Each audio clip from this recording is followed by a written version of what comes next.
Realme GT5, finally, nakakuha na ako ng unlock version. So initially, nung lumabas ng phone na ito, ang dami naghahanap sa inyo. But ang problem niya is lahat naka-region lock. Wala pa sa kanila nakapag-region unlock, so nag-antay tayo ng medyo matagal. So this time around, ang dami ko tinanong ng seller sa Lazada, no? And there's only one na nakausap ko na mukhang sure siya na unlock ang kanyang phone, which is Lenovo Global Mall, which I'll post the link on the description box below later. Ang kanyang 12256 na variant is priced at 26,000 pesos and guarantee it's region unlocked. So wala ka hindi ka nakakabahin. But it took me a while, no? Tinest ko talaga ng gusto para malaman natin kung talagang unlock na ba siya or bigla kang ilalock out sooner or later habang ginagamit mo siya. And good news sa inyo, after 3 weeks of testing, nag-survive siya. So tara, pag-usapan natin.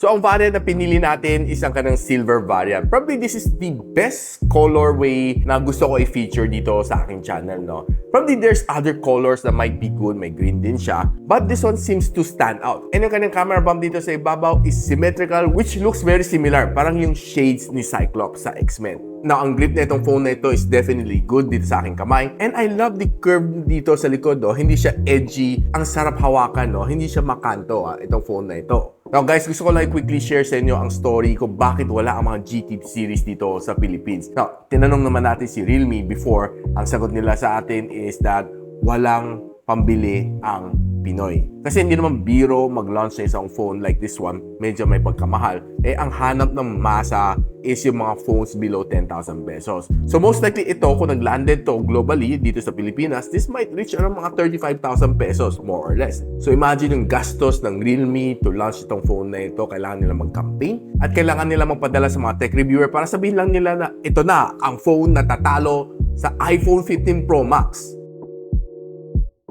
But speaking of iPhone 15 Pro Max, itong phone na ito, no, it's very much capable. It has a Snapdragon 8 Gen 2 dito sa loob niya. And I was really amazed sa kanyang performance, no? Very fast, very smooth. Out of the question kasi it's 8 Gen 2 na eh. And before, sinabi ko na sobrang sulit si ZTE Z50 dahil 8 Gen 2 siya, price at 27,000 pesos.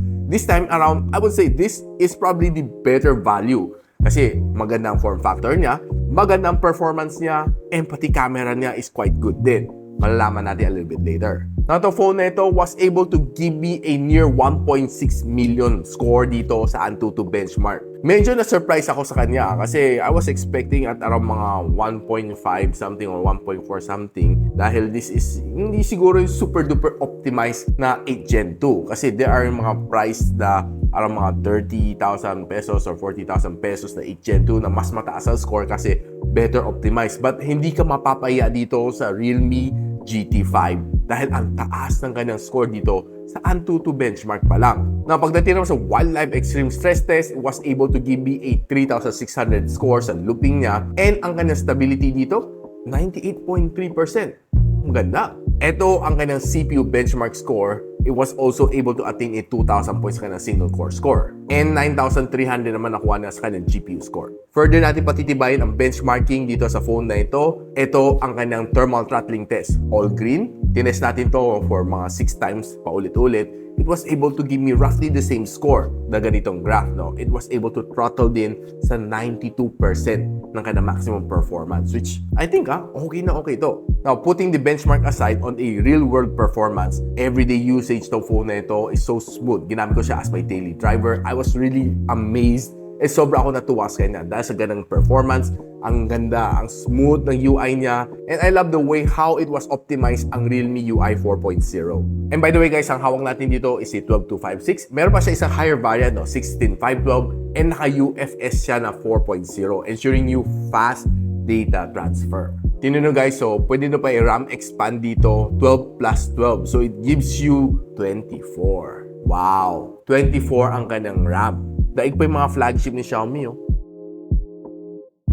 Now, this phone has a 6.74-inch na AMOLED display. Meron siyang 144Hz of screen refresh rate, so ensuring you very smooth ang gaming dito and very smooth din ang iyong swiping dito sa social media. Siguro medyo bitin lang siguro ang 1,400 nits sa kanyang max brightness. For me personal, kasi medyo ang standard ko is 2,000. But pwede na, no? Tinry ko naman siya under direct sunlight. Okay naman siya. Hindi naman ako nabibitis kaya na. But it could have been better if 2,000 nits for me. Now guys, pinagana natin ng YouTube dito, no? Alam naman natin itong phone na ito is a China ROM phone.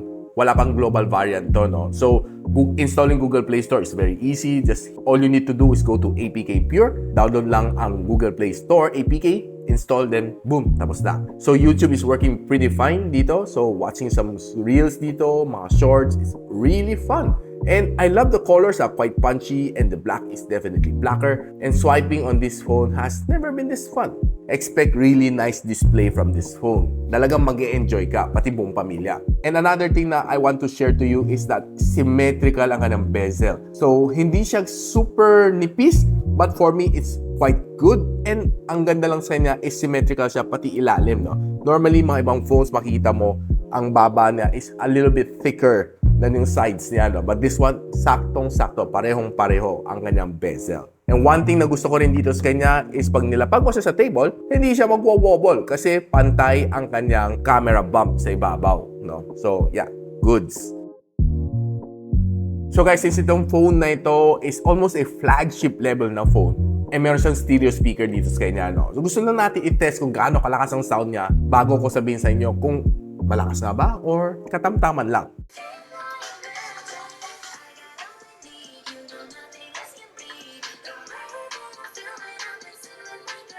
Honestly, hindi siya super lakas. Katamtaman lang siya just for me. And I was able to enjoy naman listening to music tripping dito sa phone na ito. Probably mafe-feel mo na medyo imbalance siya kasi 4 ang butas dito sa ilalim na sa loudspeaker grills and isa lang ang butas dito sa ibabaw. So mapapansin mo, no, pag pinakinggan mo siya mabuti, medyo mas mahina ang sound coming sa ibabaw kaysa doon sa ilalim.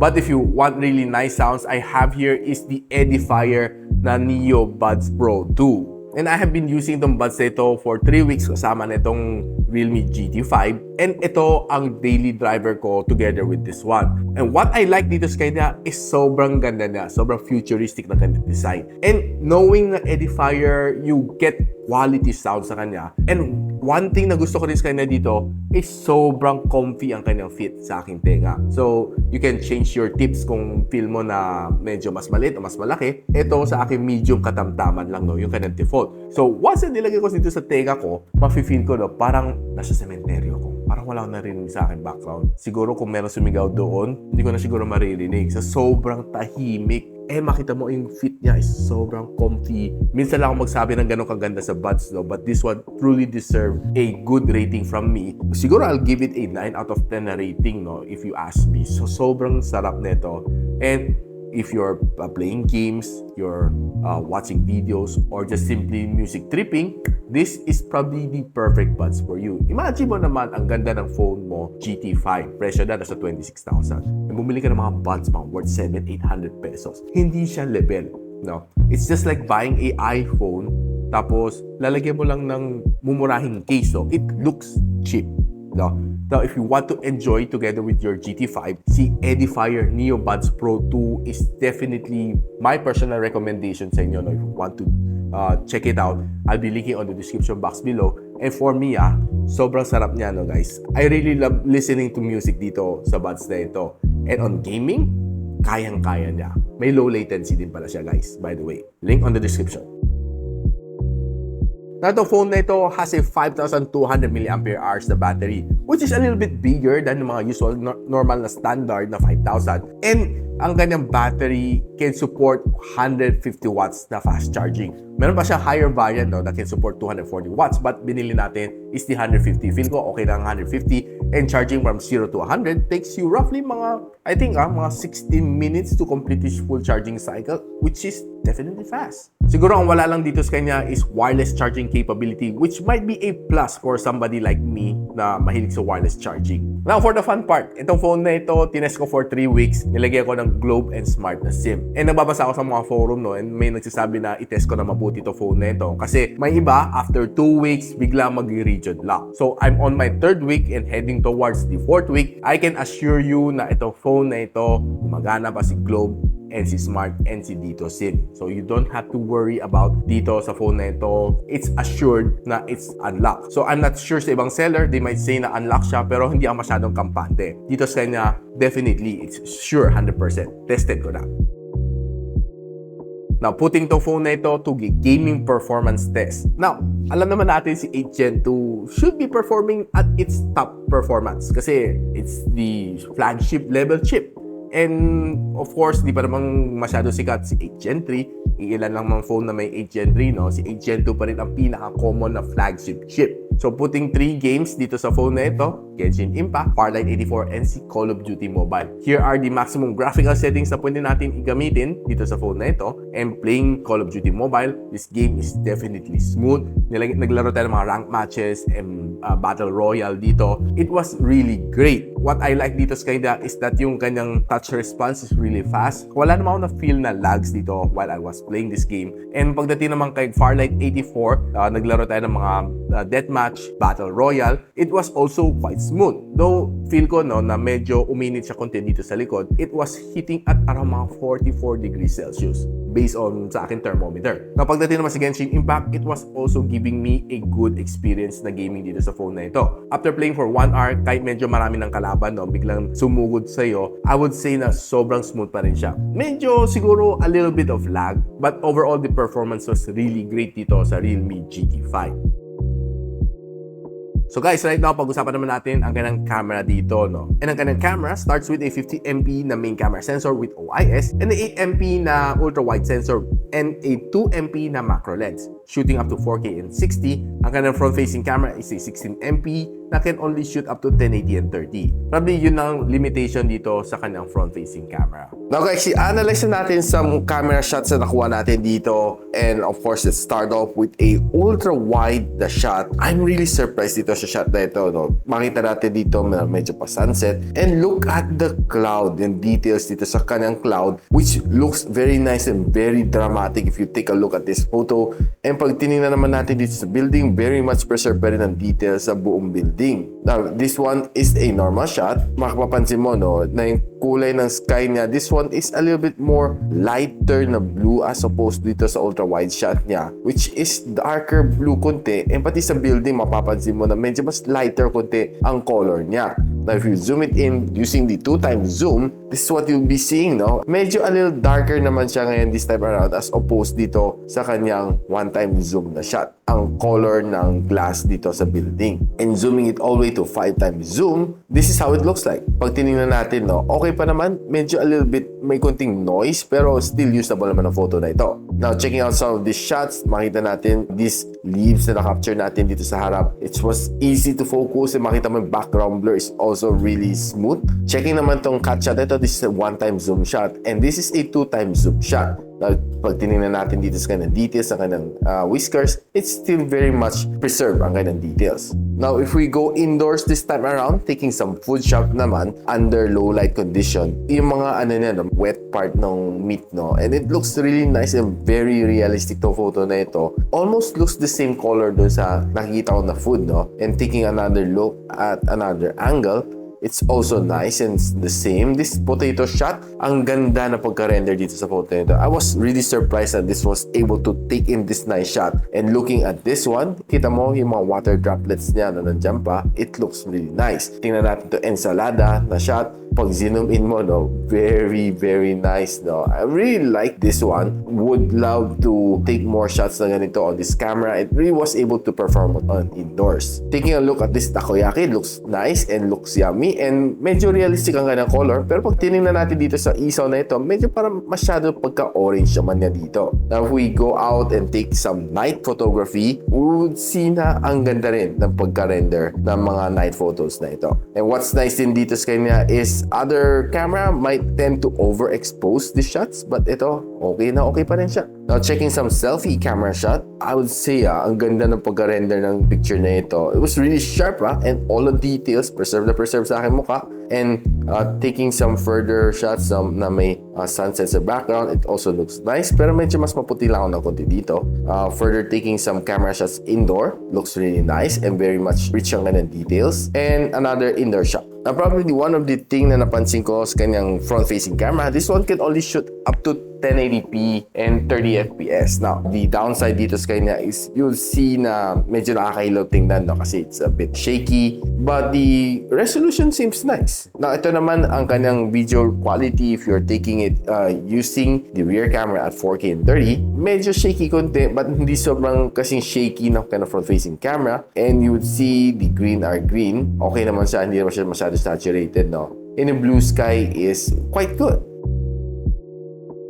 Now, before I forget, guys, there are two functions dito sa phone na gusto ko i-share sa inyo. One is dedicated RAM for games, and nakatago lang siya dito, no? Ang sabi na dito, it can load faster sa mga games and ide-dedicate niya ang RAM para sa kanila, which is definitely good para sa mga heavy gamers, no? Giving you that better and smoother experience while you're playing itong mga favorite games yun dito sa GT5. And another is ang kanyang pulse light, no? So, can see dito sa likod, may ilaw siya, no? Which looks very cool. Then you can change ang kanyang color ng yung lighting. So, let's try to... So, pwede ka mag-change, no? May blue, meron siyang green, meron din siyang orange, and meron din siyang pink. Pwede mo naman siya ilagay sa always on, pero expect na mas mabilis mag-drain ang iyong battery. But it looks really cool, di ba? So guys, ano masasabi natin dito sa Realme GT5? I would say that it's really worth the wait. Kasi talagang inantay ko tong phone na ito, na ma-unlock ang region lock nito. And it was really worth the wait. And tinesting ko to for 3 weeks just to ensure na tama ang sinasabi ko sa inyo na hindi siya malalock after 2 weeks. Kasi there are some cases na nabalitaan ko from other countries na sinabi na nila na region unlock na. Pero after 2 weeks, nag-lock siya pag-isa. So, hindi mo na magagamit ang yung mobile data and phone calls. Pwede mo gamitin ng Wi-Fi, yun lang. So overall, the phone na ito is priced at 26,000 pesos. I'll be linking on the description box below para sa kanya 12256. You can always opt for the higher variant. So dito sa phone na ito, you get a good design, really good design. You get a good display, a good camera, and a good gaming performance. Dito sa Realme GT5. Sad to say, wala to sa Pilipinas and hindi siya lalabas globally based on what I know. And this one is a China ROM, but it's very easy to install a Google Play Store dito. You just need to install a Google Play Store APK. So guys, kung marami kayo natutunan dito sa video na ito, please do share it to your friends. And if you like this video, don't forget to like. And of course, a subscription to this channel would be definitely appreciated by me.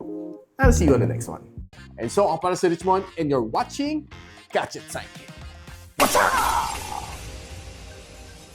Like and subscribe to my channel. Don't forget to hit that notification bell.